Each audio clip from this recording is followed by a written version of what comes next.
아멘. 오늘 말씀 이제 읽어보니까 승리의 찬양이 이제 들려지게 되죠. 네, 요한복음의 구조를 보면 약간 이렇게 V자 형태로 이렇게 되어 있습니다. V자 형태로 되어 있는데 오늘 이제 읽게 되는 그 말씀이 8장부터 11장이 V자 맨 마지막 지점입니다. 그래서 이 지점에 왔다가 이제 다시 새로운 주제로 이제 나아가게 되는데, 그래서 오늘 이 주제가 어떻게 보면 굉장히 중요하기도 하고 또 요한계시록에 있어서 소결론과도 같은 그런 주제를 가지고 있는 단락입니다. 지난주 우리 수요일에는 이제 7째 인에 대해서 우리가 살펴보았죠. 요한계시록 4장에서 7장에 있는 내용이었는데, 이 내용 가운데 보면 이제 두루마리에 있는 7개의 인봉을 누가 떼실 수 있다 그랬죠? 어린 양이신 예수 그리스도. 그분은 의로우신 분이기 때문에 그분만이 이 두루마리 인봉을 떼실 수 있다.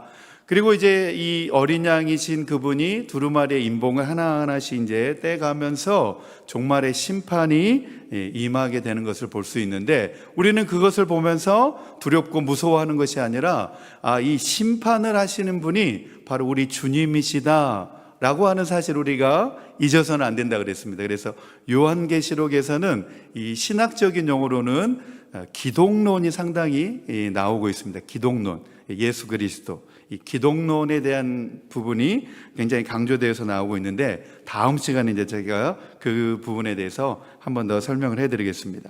그리고 이 요한계시록에서 이 종말의 의미라고 하는 것은 앞으로 지금 우리가 살고 있는 앞으로 일어날 그런 어떤 재림과 휴거와 종말에 대한 그런 의미로서 다가오는 것이 아니라, 지금 이 소아시아 7교회가 처하고 있는 현실과 그리고 그들의 가까운 미래의 일로서 그 일에 대한 말씀을 주시고 있다.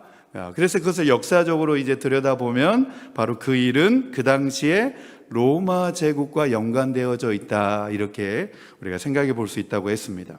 그래서 요한계시록에 나오는 이 계시와 환상은 상징적인 의미에서 바로 로마 제국의 역사와 맞물려져 있습니다. 그래서 오늘날 우리의 관점에서 그 역사를 살펴볼 때에 이미 성취되어진 예언들이 많이 있다, 그렇게까지 이제 지난주에 말씀을 드렸습니다. 그리고 오늘 본문은 요한계시록의 네 번째 단락입니다. 네 번째 단락을 이제 짚고 다시 이제 다른 주제로 또 나아가게 되는데, 이 네 번째 단락에서는 7 나팔에 대한 내용이 나옵니다. 7 나팔, 7 인이 나왔고, 그 다음에 마지막 7 인에서 다시 7 나팔이 이제 나오게 되죠. 7 나팔에 대한 이야기가 계시록 8장에서 11장까지 나옵니다. 그러면 이 두루마리에 있는 7개의 인봉의 마지막 인을 땜과 동시에 이제 이 편지를 읽는 독자들은 그러면 이제 무슨 일이 일어날 것인가에 대한 기대를 하게 되는 거죠. 이제 이 나팔을 불기 시작하면서 이제 어떤 일들이 일어나게 될 것인가라고 하는 그 기대가 이제 높아지고 있는 그런 대목입니다. 그래서 이 7째 인봉을 떼자 이제 마찬가지로 잠시 고요함이 있은 다음에 종말의 상징들이 그 다음 재앙들로 이제 더 심하게, 7째 인보다는 더 심하게, 그러니까 더 점층적으로 이제 펼쳐지게 됩니다. 그런데 이 요한계시록 6장의 7인을 뗄 때보다 이 요한계시록 8장에 7 나팔을 불면서 그 재앙이 더 더 체계적이고 강도가 높아지고 있다는 것을 우리가 확인해 볼 수 있습니다. 그것은 무엇일까요? 이제 주님의 심판의 강도가 더 높아졌다고 하는 것은 이제 그 심판이 다른 말로는 끝이 다가왔다는 것을 또한 우리가 염두에 두고 생각을 해볼 수도 있습니다. 그렇다면 재앙의 강도가 이렇게 높아진 이유는 무엇이냐? 오늘 요한계시록 본문에 보면 7 나팔을 불기 전에 성도들의 기도가 있었습니다. 성도들의 기도가 있었기 때문에 주님은 이제 이 성도들의 기도를 통하여서 더욱더 높은 강도의 재앙의 심판을 내리시는 것을 볼 수 있습니다. 그래서 우리는 이 말씀 가운데서 우리가 한 번 더 생각해 볼 내용은 무엇이냐면, 하나님은 성도들의 기도를 들어주신다라고 하는 사실입니다. 할렐루야. 우리 하나님은 지금도 성도들의 기도를 들어주시는 참 좋은 하나님이신 줄로 믿습니다. 아멘입니다. 아멘. 저는 특별히 하나님의 기도 응답을 너무나 많이 경험하였습니다. 그리고 그 기도 응답을 통하여서 하나님께서 우리가 하나님께 기도하면 우리가 하지 못하는 일들도 하나님께서 해결해 주신다고 하는 사실을 저는 매번 느끼게 되었습니다. 내 힘으로 안 되는 것들, 내 뜻대로 안 되는 일들도 하나님 붙잡고 기도하면 하나님이 다 해결해 주시더라고요. 할렐루야. 네, 우리 하나님께 맡겨야 되는 줄로 믿습니다. 네, 내 힘으로 안 되는 것, 내 능력으로 안 되는 것, 우리 하나님께 맡기고 기도해야 됩니다. 그게 믿음의 성도의 모습입니다. 그렇게 기도할 때에 우리는 하나님이 응답해 주시는 역사를 경험하게 되는 거죠. 네, 하나님께 맡기는 것, 하나님이 기뻐하시고 좋아하십니다. 그래서 내 뜻대로 안 되는 것, 내 능력으로 안 되는 것, 내 힘으로 안 되는 거는 우리가 하나님께 맡겨야 되는 줄로 믿습니다. 아멘. 우리 요한계시록 8장 3절에서 5절입니다. 3절에서 5절 같이 읽겠습니다. 시작. 또 다른 천사가 와서 금 향료를 들고 제단에 섰습니다. 그는 모든 성도의 기도에 향을 더해서 보좌 앞 금 제단에 드리려고 많은 향을 받았습니다. 그래서 향의 연기가 성도들의 기도와 함께 천사의 손으로부터 하나님 앞으로 올라갔습니다. 그 뒤에 그 천사가 향로를 가져다가 거기에 제단불을 가득 채워서 땅에 던지니 천둥과 요란한 소리와 번개와 지진이 일어났습니다. 할렐루야. 네, 성도들의 기도가 향이 되어서 하나님 보좌 앞에 올라갔고 그 향로를 가져다가 땅에 던졌다는 거예요. 무슨 말입니까? 기도가 응답되었다는 거예요. 할렐루야. 우리가 기도하면 좋으신 하나님이 들어주시고 응답해 주시는 줄로 믿습니다. 아멘. 네, 요한계시록 5장 8절에서도 이 향이 가득한 금 대접을 네 생물과 24장로들이 가졌는데 여기에서 보면 향은 성도들의 기도들이다 이렇게 말씀하고 있습니다. 그래서 우리가 열심히 기도하는 것 하나도 땅에 떨어지지 아니하고, 이 표현이 이상하지만 하나님께 올려지고 응답받게 되는 줄로 믿습니다. 네, 첫 번째 주제입니다. 첫 번째 주제 우리 같이 읽겠습니다. 시작. 하나님은 자기 사람들의 기도를 들으시고 이 응답의 확실성을 7 나팔에 가공할 만한 재앙들의 사건들 한가운데에서 보여주셨습니다. 아멘. 이 재앙의 심판이 지금 누구에게 내리고 있는 겁니까? 하나님의 성도들을 박해하고 핍박하는 그 세상의 주관자들에게 지금 내려지고 있는 것이죠.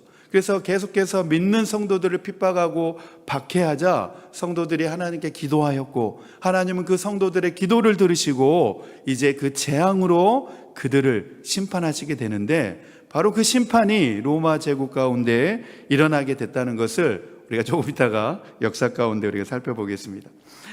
요한계시록 우리 8장 2절에 보면 7 천사가 7 나팔을 받았습니다. 하나님은 천사들을 통해서 성도들을 핍박하는 자들에게 이 재앙과 심판을 내리시게 된다고 말씀합니다. 그리고 처음 네 나팔을 통해서 나타내는 이 상징들은 처음 네 인봉처럼 이제 나란히 이렇게 구성되어져 있는데, 바로 이 내용을 자세히 살펴보면 이 구약의 출애굽 사건과 많이 비슷합니다. 출애굽 그 사건을 연상할 수 있게 됩니다. 출애굽기 7장과 10장에 7장에서 10장에 나오는 애굽의 재앙들로부터 바로 이 심판의 내용들을 이렇게 들여와서 채택해서 사용하고 있는 것을 볼 수 있습니다. 그래서 이 부분에 대해서 주석가들의 입장은 무엇이냐면, 이렇게 우주적인 차원으로 사용된 상징들에서는 그 당시의 시대적인 어떠한 암시도 알아낼 수는 없다라고 이렇게 말하고 있습니다.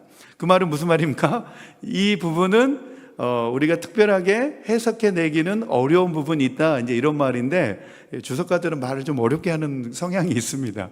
그냥 해석하기 어렵다 이렇게 그냥 말하면 되는데, 이걸 또 설명해야 되니까 좀 어려운 말을 이렇게 돌려서 말을 하는 것 같습니다. 그런데 맞습니다. 이 말이 맞습니다. 우리가 성경에서 그 당대에 해석이 안 되는 부분들은 그냥 안 되는 대로 남겨놓아야 됩니다. 해석이 안 되는 대로 남겨놓아야 되는데 그것을 굳이 해석하고 해석하려고 하다가 뭐가 되냐면 이단이 되는 겁니다. 이단이. 신천지와 같은 이단이 되는 겁니다. 성경의 예언들이 그 당대에 해석이 안 되는 그런 내용이 있습니다. 다윗도 그렇죠. 다윗도 하나님 앞에 그런 말씀을 받지만 메시아를 그가 어떻게 알았겠습니까? 근데 예수님이 오시고 나서 그 예언이 메시아 예수 그리스도를 예언한 내용이었구나, 이렇게 그 시대가 돼야 알 수 있는 내용들이, 예언들이 많이 있습니다, 성경에는. 그래서 우리 당대에 해석이 안 되는 부분들은 그냥 남겨둬야 되는 거죠. 그대로 남겨두고 또 어느 시간이 지나서 또 그 시점이 되면 그것이 자연스럽게 해석이 되는 그런 때가 있습니다. 그렇기 때문에 성경의 예언을 억지로 해석하고 풀려고 해서는 안 된다는 사실입니다. 7 나팔의 재앙들은 인봉들이 일으킨 재앙에 비해서 이제 더욱더 강도가 높은 재앙의 심판이라고 말씀을 드렸습니다.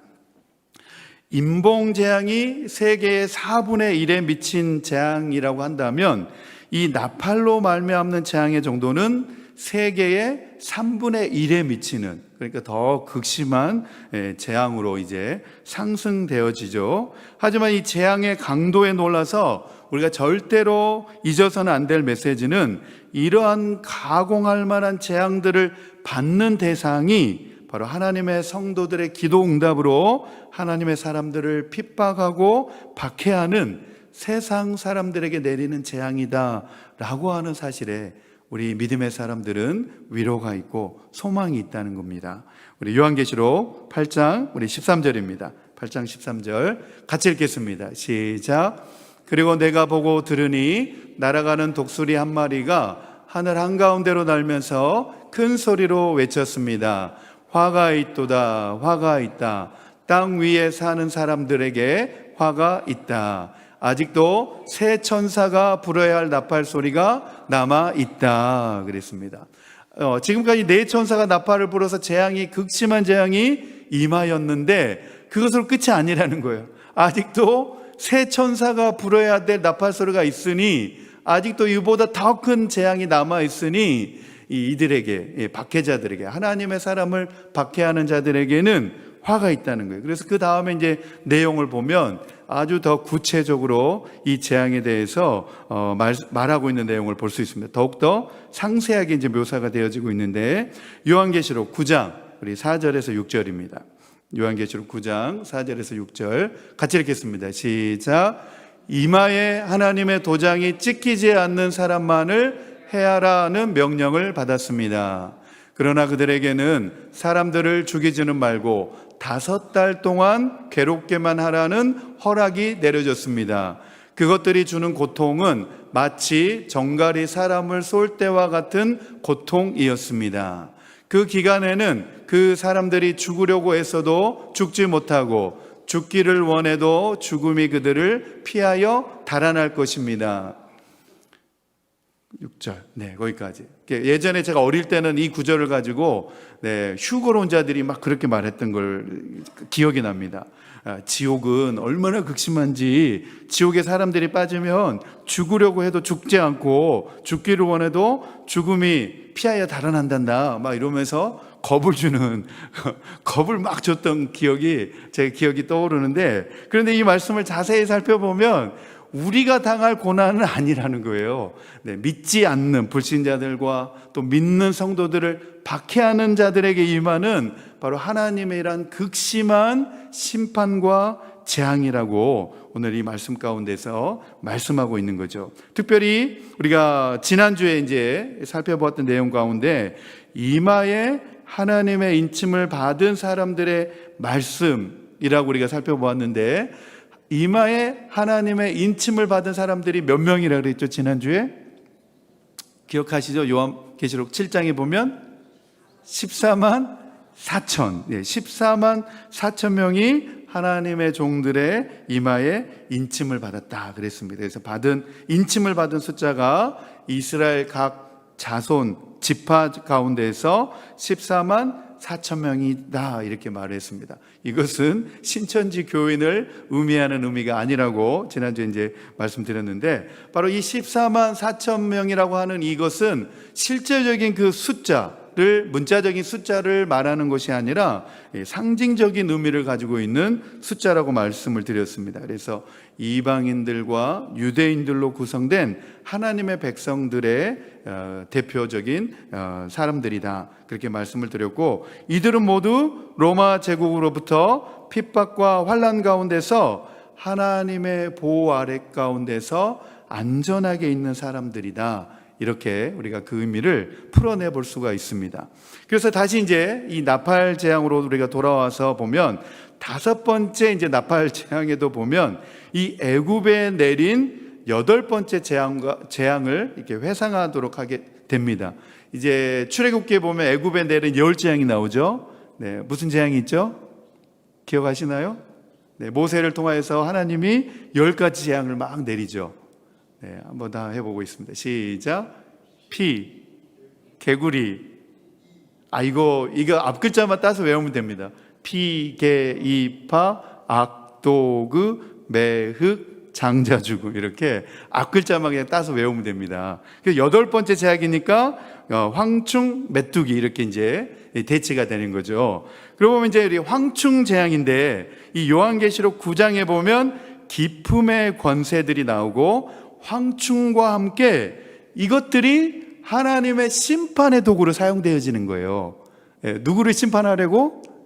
하나님의 백성들을 핍박하고 박해하는 자들을 심판하기 위해서 이것들이 하나님의 심판의 도구로 사용되어지는데, 5절에 보면 나오죠. 5절에 이제 5달 동안 괴롭게만 하라는 거예요. 5달 동안 괴롭게만 하는 거예요. 죽이지도 않고 그냥 이 괴로움을 극심하게 해라는 거예요.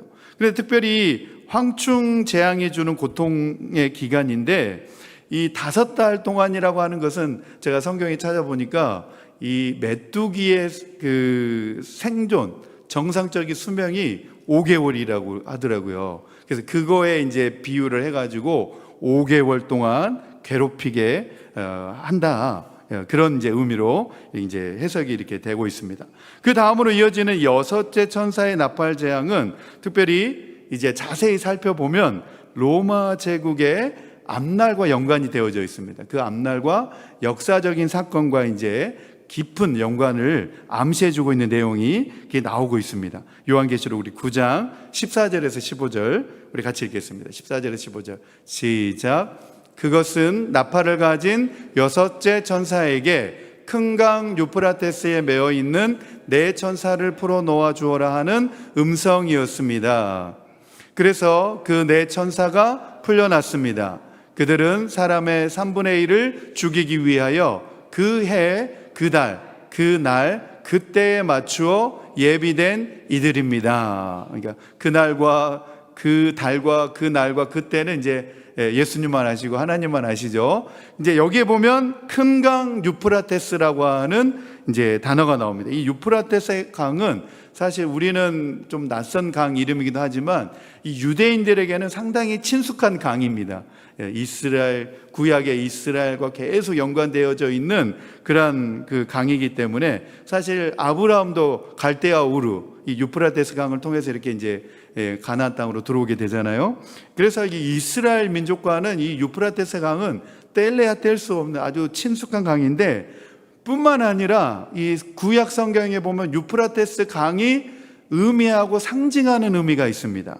바로 이 유프라테스 강 경계인데, 거기가 이제 솔로몬 왕의 영토의 경계였고, 그 경계를 넘어가면 이방 나라들이 나오게 되고, 특별히 이스라엘과 적대 관계에 있었던 아수르 제국이 나오게 되죠. 아수르 제국 하면 그 수도가 니느웨였고, 니느웨 하면 생각나는 사람이 요나죠. 그렇죠? 요나. 네, 그래서 이 아수르, 아시리아 등 이방 나라들이 포진하고 있는 이 유브라데스 강가를 지나면 뭐 아수르 제국이라든지 바벨론 제국이라든지 좀 더 동방으로 가면 페르시아 메데 제국들이 다 이렇게 이제 위치해 있는 아주 강대국들, 주변의 강대국들이 위치한 그 지역이 이제 이 유프라데스 경계 지역입니다. 그래서 성경에서는 이 유프라데 강이 의미하고 있는 것은 무엇이냐면 하나님의 선민인 이스라엘의 대적을 의미하고 상징할 때에 바로 이 유프라데스라고 하는 이 단어를 여러 차례 사용하고 있는 것을 볼 수 있습니다. 그래서 이방 나라들이 침략하는 것을 비유하여서 이 유프라데 강이 흘러 넘칠 것이다 라고 이사야도 그렇게 이제 예언을 하게 되죠. 그래서 이런 의미에서 볼 때 이제 재앙이 선포되기까지 유프라데에 결박되어 있던 네 천사가 풀려난다라고 하는 것은 마치 이사야 선지자가 예언하였던 것처럼 유프라데스 강이 넘치는 것으로 비유를 우리가 생각해 볼 수가 있는 거죠. 그 말은 무엇이냐? 바로 심판의 재앙이 이제 닥쳐온다는 것을 암시해 주고 있습니다. 어디에 그 심판의 재앙이 닥쳐오죠? 로마 제국에 지금 닥쳐오는 거죠. 자, 요한계시록 우리 9장 16절에서 21절입니다. 16절에서 21절 시작. 내가 들은 바로는 그 천사들이 거느린 기마대의 수는 2억이나 된다는 것입니다. 나는 이러한 환상 가운데서 말들과 그 위에 탄 사람들을 보았는데 사람들은 화홍색과 청색과 유황색 가슴마기를 둘렀고 말들은 머리가 사자의 머리와 같으며 입에서는 불과 연기와 유황을 내뿜고 있었습니다. 그 입에서 나오는 불과 연기와 유황 이 세 가지 재앙으로 사람의 3분의 1이 죽임을 당하였습니다. 그 말들의 힘은 입과 꼬리에 있는데 꼬리는 뱀과 같고 또 꼬리에 머리가 달려 있어서 그 머리로 사람을 해쳤습니다. 이런 재앙에서 죽지 않고 살아남은 사람이 자기 손으로 한 일을 회개하지 않고 오히려 귀신들에게나 또는 보거나 듣거나 걸어다니지 못하는 금이나 은이나 굴이나 돌이나 나무로 만든 우상들에게 절하기를 그치지 않았습니다. 그들은 또한 살인과 점치는 일과 음행과 도둑질을 회개하지 않았습니다. 그랬습니다. 여기 이제 보면 기마대 이렇게 나오죠. 기마대의 숫자가 2억이나 되었다. 이게 이제 역사에 일어났던 일인데 이제 이 본문에 나오는 그대로 이제 살펴보면 마치 여기에 보면 이제 멸망의 영들이 마귀의 세력을 풀어놓았고 그 재앙이 앞에 어떤 사람도 도망갈 수가 없다라고 하는 그런 내용들로 이제 우리가 이제 생각을 해볼 수 있는데 그러한 재앙에도 불구하고 이러한 무서운 재앙에도 불구하고 여전히 그들이 회개하지 않았다는 거예요. 회개하지 않았다는 거예요. 그런데 이 일이 이제 로마 역사 가운데 이제 일어나게 되죠. 이것은 이제 로마 제국에 대항해서 동방에서 진격해 오는 이 바대 군대가 있었습니다. 이 마병을 거느리고 오는 군대가 있었는데 처음에 이 로마 제국이 어떻게 해서 이제 무너지게 되냐면 이제 게르만족, 독일의 게르만족이 점점점 남하하면서 로마 제국을 위협하고 로마 제국이 계속해서 그들과 싸우고 전쟁을 하는 가운데서 로마의 세력이 상당히 약화하게 됩니다. 그리고 몽골의 훈족이라고 하는 이 몽골의 그러니까 징기스칸 뭐 이런 그런 아마 때인 것 같아요. 네, 유럽 원정이 이제 시작이 돼요. 몽골의 유목민들이. 그래서 엄청난 기마대를 이끌고 유럽을 침략을 해옵니다. 그래서 이 독일의 이 게르만족이 남하할 수밖에 없었던 결정적인 이유가 바로 몽골에서부터 침략해오는 이 기마대, 이 몽골 민족 유목민들의 이 침략이 이루어지게 되고 약탈이 막 이루어지니까 게르만족이 이제 그곳에서 이제 남하를 하게 됩니다. 그것이 이제 이 로마 제국에서는 상당히 위협적인 이제 요소가 되었죠. 결국은 이제 로마가 굉장히 이 게르만족과 전투 가운데서 국력이 약해지고 결국은 그렇게 약해진 국력 가운데서 몽골의 기마대가 죄송합니다. 로마 본토에까지 쳐들어오게 됩니다. 역사에 보면 이제 이게 이제 AD 4세기 후반부터 이제 이런 일이 벌어지게 되는데, 알렉산더도 이 동방 그 원정을 나가서 실패했는데, 이 몽골의 징기스칸이라든지 그 몽골의 후예들, 훈족들은 로마 본토까지 다 쳐들어왔습니다. 역사에 보면 이 아시아인들의, 이 몽골인들의 이 엄청난 그런 사건들이 이 유럽 가운데 있었습니다. 그래서 로마가 이 몽골 민족에게 한때 점령을 당하게 됩니다. 그래서 이제 AD 476년 결국 서로마 제국이 이제 무너지게 되죠. 그리고 이제 콘스탄티노플을 위주로 하는 동로마 제국만 이제 간신히 이제 유지를 하게 되는데, 그것도 나중에 이제 이슬람 제국의 침입으로 인하여서 이제 콘스탄티노플도 이제 나중에 무너지게 되죠. 자, 그래서 6번째 임봉 다음에 이제 이러한 일들 다음에 이제 마지막으로 이제 찬양으로 이제 우리가 임봉 그 뗄 때 찬양으로 마무리가 되듯이, 이 6번째 나팔 재앙 다음에 하나님의 백성을 검증하는 그 내용의 말씀이 나온 다음에, 그리고 이제 찬양으로 마무리하고 있는 것을 볼 수 있습니다. 그래서 이 내용은 이제 다음 수요일에 우리가 나누도록 하고, 이제 마지막 이 7째 나팔이 불게 되어지자 하늘에서는 하나님의 궁극적인 승리를 기리는 찬양의 노래가 울려 퍼지면서 이 4번째 단락을 이제 마무리하고 있는 것을 볼 수 있습니다. 우리 요한계시록 11장 15절에서 18절 우리 같이 읽겠습니다. 시작. 7째 천사가 나팔을 불었습니다. 그때에 하늘에서 큰 소리가 났습니다. 세상 나라는 주님의 것이 되고 그리스도의 것이 되었다. 주님께서 영원히 다스릴 것이다. 그리고 하나님 앞에서 자기 보좌에 앉아있는 24 장로도 엎드려서 하나님께 경배하고 말하였습니다. 지금도 계시고 전에도 계시던 전능하신 분 주 하나님 감사합니다. 주님께서는 그 크신 권능을 잡으셔서 다스리기 시작하셨습니다. 뭇 민족이 이것에 붕괴하였으나 오히려 그들이 주님의 진노를 샀습니다. 이제는 죽은 사람들이 심판을 받을 때가 왔습니다.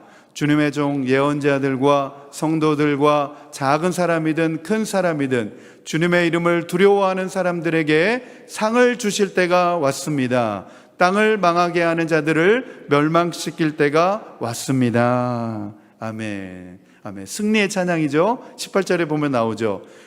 주님의 이름을 두려워하는 사람들에게 상을 주실 때가 왔습니다. 이렇게 고백하면서 하나님을 찬양하고 하나님의 승리하심을 찬양하고 있는 것을 볼 수 있습니다. 오늘 말씀에 이제 결론을 지어보면, 여러분 우리가 세상 속에 살아가면서 우리가 믿음으로 우리가 인내하며 승리해야 될 줄로 믿습니다. 네, 우리도 믿음으로 인내하면서 우리가 승리하면서 우리가 하나님 앞에 나아가서 상을 받는, 상급받는, 면류관 받는 저와 여러분 되기를 소망합니다. 오늘 우리 실천을 위한 적용입니다. 첫 번째 같이 읽겠습니다. 시작. 이 역사를 주관해 가시는 분은 하나님이심을 인정하며 자기 사람들의 기도를 지금도 여전히 들어주시고 이 역사 가운데 섭리하시고 통치해 가신다는 사실을 확실하게 믿고 기도 생활을 하겠습니다. 아멘. 아멘. 이 사실이 우리가 신앙인으로서 또 신앙생활을 하면서 너무나 중요합니다. 내가 주인 돼서 살아가면 안 됩니다.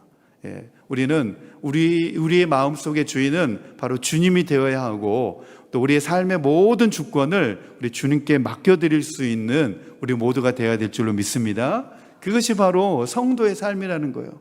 네, 성도의 삶입니다. 이 역사의 주관자가 되시는 분이 바로 하나님이시라는 사실을 인정하지 못하는 사람은 자기가 주인 돼서 살아가는 거예요. 그런 사람에게는 하나님의 복이 임하지가 않습니다. 자기가 주인 돼서 살아가는데 하나님 복이 임하겠습니까? 그렇죠? 네, 하나님이 내 삶의, 내 마음의 왕자에 주님이 주인 되어야 하고, 우리는 그 내 마음의 왕자에서 주님을 내 마음의 왕자에 모셔야 되는 줄로 믿습니다.